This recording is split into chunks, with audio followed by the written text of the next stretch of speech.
नमस्कार, निर्मल शिव भक्ति YouTube channel में मैं विनय कुमार गिरी आप सभी भगवत प्रेमी सज्जनों का हार्दिक अभिनंदन करता हूं। मित्रों, आज के वीडियो में हम लोग एक कछुआ के जीवन से जुड़ी कहानी पर चर्चा करने वाले हैं। एक ऐसा दिव्य कछुआ जिसने 3 युगों में 3 रूपों में जन्म लिया और वह तीनों ही जन्मों में भगवान विष्णु का पक्का भक्त था। सतयुग, त्रेता और द्वापर तीनों युगों में उसने अलग अलग रूपों में जन्म लिया था। बड़ी ही रोचक कहानी है उससे जुड़ी हुई। तो क्या है कहानी? इस कहानी को जानने के लिए वीडियो में अंत तक बने रहें। और जो लोग निर्मल शिव भक्ति यूट्यूब चैनल को पहली बार देख रहे हैं उनसे विनम्र प्रार्थना है कि चैनल को सब्सक्राइब कर लें और बेल आइकन को प्रेस कर लें, क्योंकि ऐसे ही ज्ञानवर्धक वीडियोज में लेकर आता ही रहता हूँ।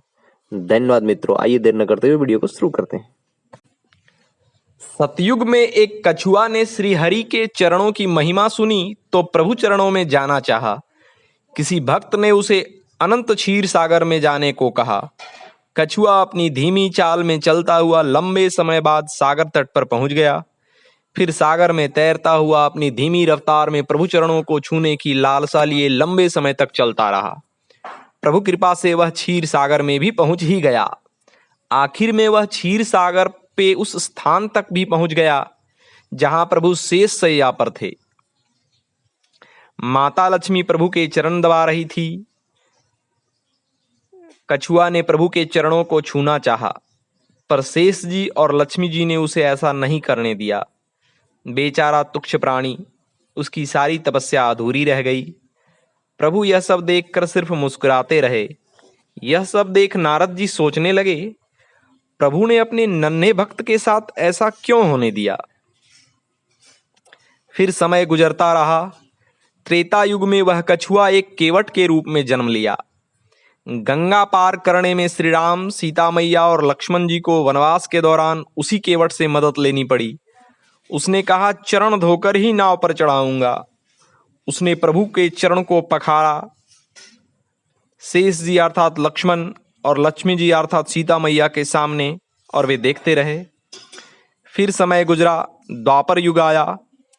कछुआ अब सुदामा ब्राह्मण के रूप में जन्मा।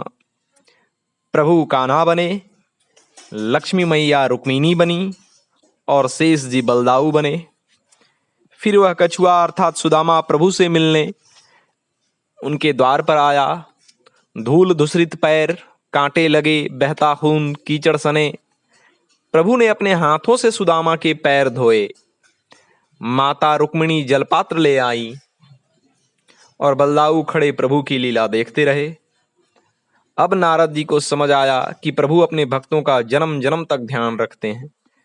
जब आपका समय ठीक न हो, प्रभु पर भरोसा बनाए रखें, उनकी भक्ति कभी ना छोड़ें। आज नहीं तो कल उनकी कृपा मिलनी ही है। तभी तो कहते हैं, हरि अनंत हरि कथा अनंता। ओम।